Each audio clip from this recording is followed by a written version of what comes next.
तो अक्सर जब हम न्यूज़ में सुनते हैं ना कि आज व्हाइट हाउस ने एक बहुत ही ऐतिहासिक घोषणा की है, तो हम बस सहजता से इस बात को मान लेते हैं। हाँ बिल्कुल। इसमें कुछ अजीब तो लगता नहीं है हमें। लेकिन देखिए, अगर थोड़ा तार्किक होकर सोचें, तो व्हाइट हाउस क्या है? वो तो बस कंक्रीट, ईंट और पत्थर से बनी एक सफेद इमारत है ना। सही बात है। कोई इमारत खुद कैसे कोई बयान दे सकती है भला। बिल्कुल। लेकिन हमारा दिमाग तुरंत इस उलझन को सुलझा लेता है। हम जानते हैं कि यहाँ व्हाइट हाउस का मतलब उस कंक्रीट के ढांचे से नहीं है, बल्कि वहाँ काम करने वाले पूरे प्रशासन से है। एकदम सही पकड़ा आपने। और ये भाषा की एक बहुत ही स्वाभाविक प्रक्रिया है। मतलब हम अपनी रोजमर्रा की बातचीत में इस तरह के लाक्षणिक अर्थ या कह लें कि सेकेंडरी मीनिंग का इतनी आसानी से इस्तेमाल करते हैं कि हमें एहसास भी नहीं होता। हाँ, हम शब्द कुछ और चुनते हैं, लेकिन हमारा इशारा किसी बहुत बड़ी व्यवस्था की तरफ होता है। बिल्कुल। जिस तरह व्हाइट हाउस सिर्फ एक घर नहीं रह जाता, वैसे ही आम बातचीत में शब्द अपने मुख्य शाब्दिक अर्थ की सीमाएं लांघ जाते हैं। लेकिन जरा कल्पना कीजिए कि ये सिर्फ किसी न्यूज़ चैनल की सुर्खी का मामला ना हो। क्या हो अगर हम किसी बहुत ही प्राचीन, पवित्र और तकनीकी ग्रंथ को पढ़ रहे हों? अरे, तब तो मामला बहुत गंभीर हो जाता है।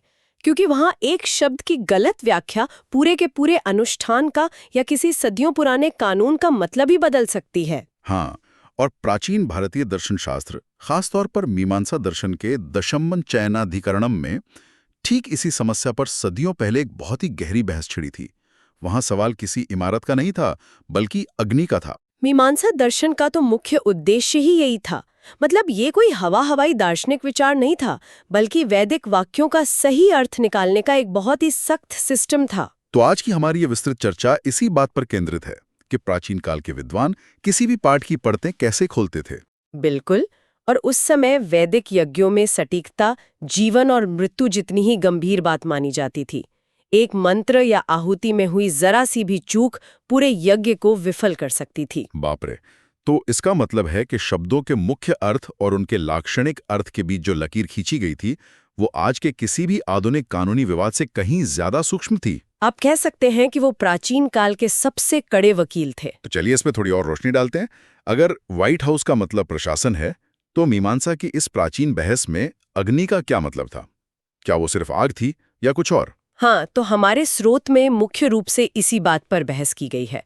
देखिए, आमतौर पर अग्नि का मतलब वही भौतिक आग है जो जलती है, जिसमें गर्मी होती है। हाँ, जिसे हम छू सकते हैं या महसूस कर सकते हैं। बिल्कुल। लेकिन स्रोत बताता है कि विद्वानों के बीच एक तीखा विवाद था कि क्या अग्नि का मतलब सिर्फ वो जलने वाला पदार्थ है या फिर इसका मतलब वो पूरा का पूरा कर्मकांड है जिसे हम यज्ञ कहते हैं। अच्छा, मतलब पूरी की पूरी प्रक्रिया को ही अग्नि कह दिया जाए। हाँ, और इस विषय को समझने के लिए स्रोत में शाबर भाष्य का संदर्भ दिया गया है। मीमांसा के सूत्रों पर लिखा गया ये भाष्य बहुत ही प्रामाणिक आधार है। तो शाबर भाष्य में इस बारे में क्या कहा गया है? इसमें एक स्थिति बताई गई है जहां एक पक्ष, जिसे हम पूर्व पक्ष या विरोधियों का तर्क कहते हैं, उनका दावा था कि जब ग्रंथों में अग्नि स्तोत्रम जैसी बातें आती हैं, तो वहां अग्नि का मतलब सिर्फ लकड़ियों से उगने वाली लपटें नहीं है। तो उनका क्या तर्क था? वो अग्नि को क्या मान रहे थे? उनका तर्क था कि यहाँ अग्नि का मतलब वो संपूर्ण यज्ञ है जो वहां संपन्न किया जा रहा है। अरे, ये तो बिल्कुल वही बात हुई जो हम व्हाइट हाउस वाले उदाहरण में देख रहे थे। मतलब पूर्व पक्ष कह रहा था कि अग्नि रूपी भौतिक वस्तु दरअसल पूरे यज्ञ रूपी आयोजन का प्रतीक बन गई है। हाँ, बिल्कुल वैसा ही है। लेकिन ये बात सुनने में जितनी आसान लग रही है ना, मीमांसा में इसे इतनी आसानी से स्वीकार नहीं किया जाता। अच्छा, तो क्या शाबर भाष्य ने पूर्व पक्ष के इस तर्क को मान लिया था? बिल्कुल नहीं। पूर्व पक्ष का ये तर्क शाबर भाष्य के सिद्धांत यानी जो अंतिम निष्कर्ष होता है उसके द्वारा पूरी तरह खारिज कर दिया गया। खारिज कर दिया गया। क्यों? क्योंकि सिद्धांत ये स्पष्ट करता है कि आप हर जगह अग्नि का मतलब यज्ञ नहीं निकाल सकते। मतलब ये कोई कविता नहीं है जहां आप अपनी सुविधा अनुसार कोई भी प्रतीक कर लें। हाँ, वो तो है। नियमों में तो सटीकता चाहिए। भाष्य का बहुत ही स्पष्ट नियम है कि अग्नि शब्द का अर्थ यज्ञ केवल और केवल तभी माना जाएगा जब वो विशेष रूप से चित्याग्नि से जुड़ा हो। एक सेकंड, मैं आपको यहाँ थोड़ा रोकना चाहूंगा। ये चित्याग्नि क्या भला है? मतलब इस एक खास शब्द में सा क्या है जो ये पूरे यज्ञ का अर्थ अपने अंदर समेट लेता है? ये समझना सच में बहुत रोमांचक है। देखिए, चित्याग्नि कोई साधारण आग नहीं होती जो हम आमतौर पर बस लकड़ी से जला लेते हैं। तो फिर ये कैसे अलग है? चिति का अर्थ होता है चुनना या संचय करना। वैदिक कर्मकांडों में ईंटों को एक विशिष्ट ज्यामितीय आकार में चुनकर वेदी बनाने की एक बहुत ही जटिल प्रक्रिया होती है। ज्यामितीय आकार, जैसे कोई विशेष डिजाइन? हाँ, जैसे किसी बाज या गरुड़ के आकार में वेदी बनाई जाती है। इसमें हजारों ईंटें विशेष मंत्रों के साथ कई दिनों की कड़ी मेहनत से रखी जाती हैं। बाप रे, हजारों ईंटें! ये तो किसी बड़ी वास्तुकला जैसा हो गया। बिल्कुल, ये एक वास्तुशिल्पीय और आध्यात्मिक प्रक्रिया है। और इस पूरी प्रक्रिया के बाद उस विशिष्ट वेदी पर जो आग स्थापित की जाती है ना, उसे चित्याग्नि कहते हैं। ओह, अब मैं समझ रहा हूँ। तो क्या इसका मतलब ये है कि क्योंकि उस आग को स्थापित करने के पीछे इतना विशाल और जटिल कर्मकांड जुड़ा है, इसलिए वो आग अब सिर्फ आग नहीं रही? एकदम सही पकड़ा आपने। उस विशिष्ट ज्यामितीय वेदी और उस अथाह परिश्रम के कारण वहां अग्नि शब्द का वजन इतना बढ़ जाता है कि वो पूरे के पूरे यज्ञ का प्रतिनिधित्व करने लगता है। मतलब सिर्फ उसी खास जगह पर अग्नि का मतलब यज्ञ होगा? हाँ, केवल उसी विशिष्ट संदर्भ में यज्ञ से जुड़े धर्म या नियम लागू होंगे। लेकिन सिद्धांत ये भी चेतावनी देता है कि इसके अलावा बाकी हर जगह ग्रंथ में जहां भी अग्नि शब्द आए, उसका मतलब सिर्फ और सिर्फ सामान्य आग ही होगा। पर देखिए, मुझे यहाँ एक बात खटक रही है। बताइए, क्या अगर हम बात है? संदर्भ के आधार पर एक जगह शब्द को इतना बड़ा अर्थ दे सकते हैं, तो अन्य जगहों पर क्यों नहीं?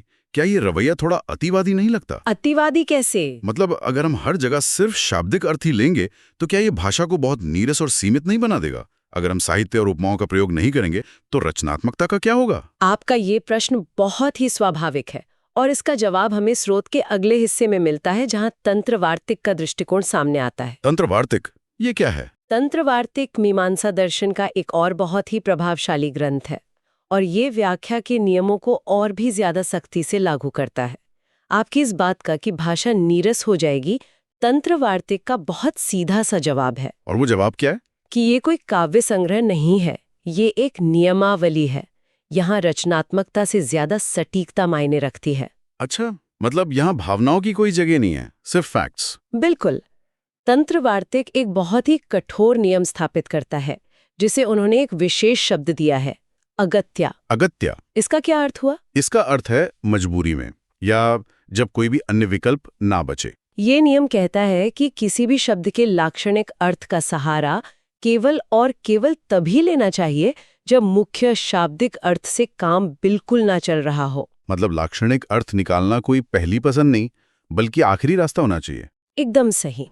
तंत्र वार्तिक स्पष्ट करता है कि अग्नि का मूल और प्राथमिक अर्थ जलने वाला पदार्थ या वो भौतिक स्थान ही है जहां आग रखी जाती है। जब तक प्राथमिक अर्थ से वाक्य समझ आ रहा है, तब तक उसे यज्ञ मानने की भूल नहीं करनी चाहिए।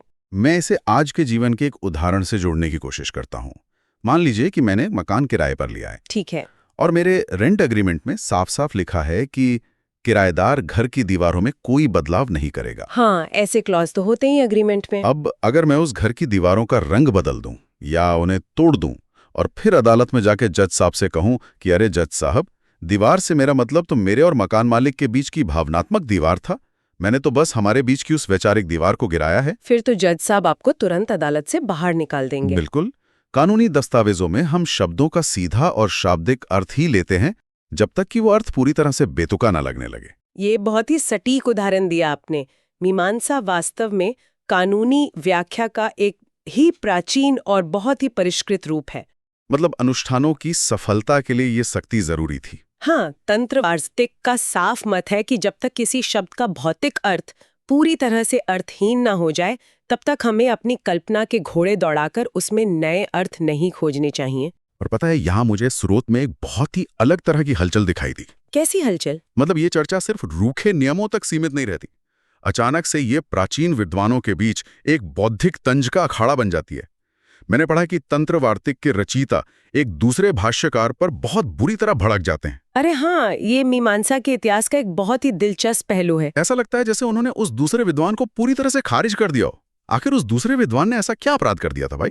देखिए, मीमांसा के ग्रंथ सिर्फ शांत बैठकर लिखे गए नियम नहीं है, ये सदियों तक चले तीखे बौद्धिक युद्धों के प्रमाण हैं।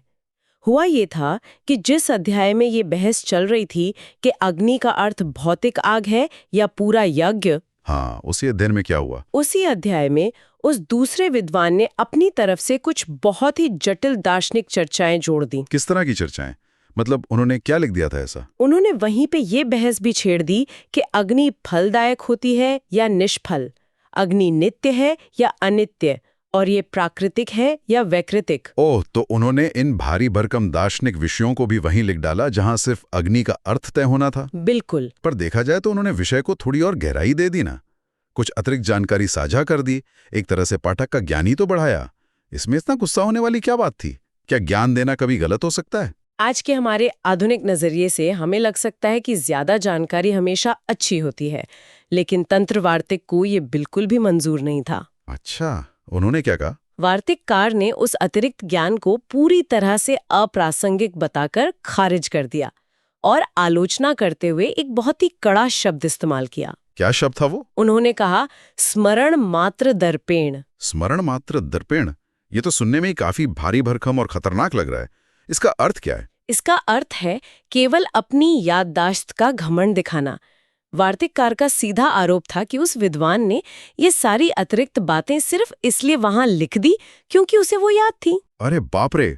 मतलब वो दुनिया के सामने अपनी विद्वत्ता और ज्ञान का प्रदर्शन करना चाहता था, जिसे हम आज शो ऑफ करना कहते हैं। बिल्कुल।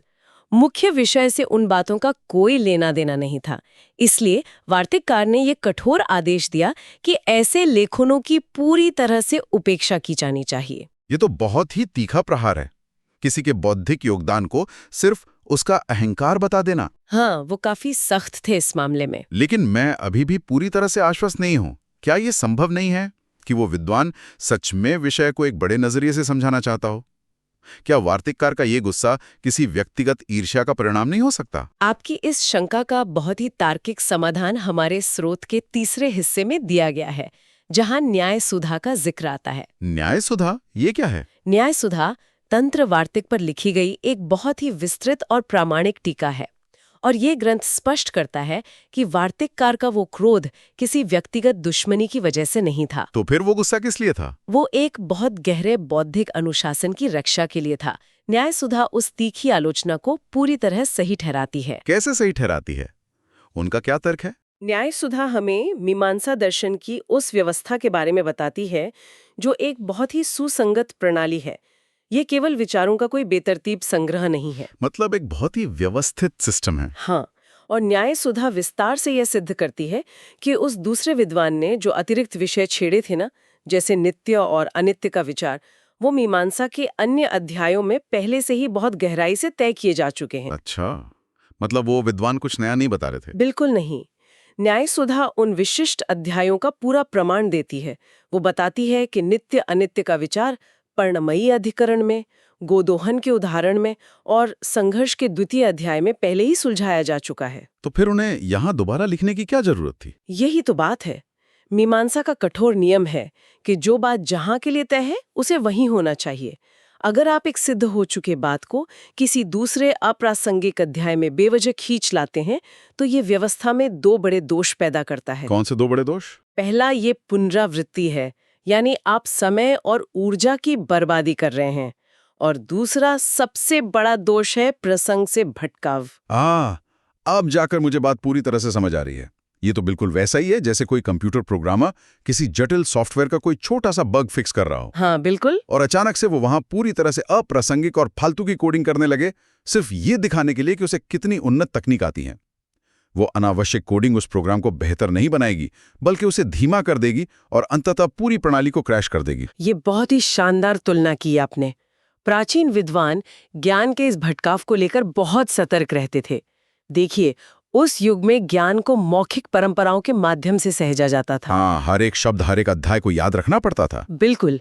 ऐसे में अगर कोई विद्वान केवल अपनी याददाश्त का प्रदर्शन करने के लिए अप्रासंगिक बातें जोड़ने लगे तो वो उस पूरे शास्त्र की व्यवस्था को ही खतरे में डाल देगा। वो तो सिर्फ लोगों का ध्यान भटकाने का काम करेगा।